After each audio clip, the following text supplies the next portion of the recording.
One of the biggest hurdles that a claimant or a future plaintiff must cross in a premises liability case is liability.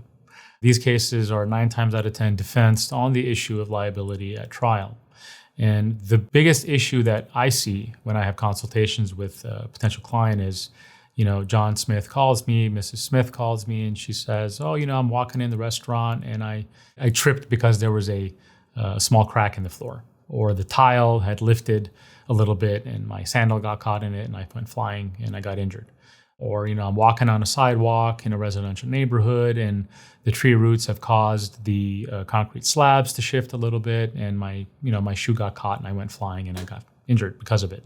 There's something called the trivial defect doctrine in California. It's codified in our case law, and it basically gives defendants a way to argue that they should not be held liable because the defect was so small that even in exercising reasonable care, patrolling the property or inspecting the properties, it was such a small minor defect that they wouldn't have ever realized it. In premises liability, we must prove that a landowner or a controller of a property or a tenant or whatnot has notice of a potential dangerous condition so that they can take reasonable steps to either cure it or warn or what have you. So actual notice, meaning you actually knew about that problem, is one thing, but constructive notice is typically how we prove this, in saying, Mr. Landowner, Mrs. Landowner, Mr. Restaurant, Mrs. Restaurant, what have you, you have a duty in California to conduct reasonable periodic inspections, to go check and see if there's anything wrong with your property.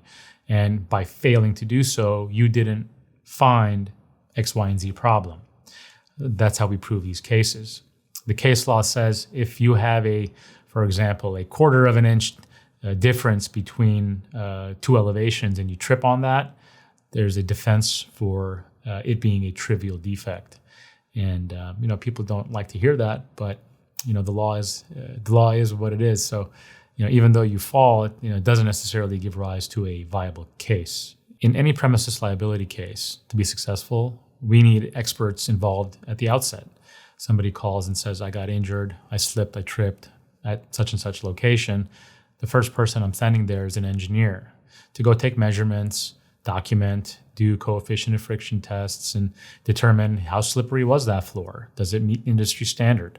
Or how deep was that hole? Does it surpass the trivial defect doctrine that I talked about earlier? So we really take an aggressive approach from the beginning in premises liability cases, especially because documenting what caused you to fall and the severity of that dangerous condition is really what can either make or break the case.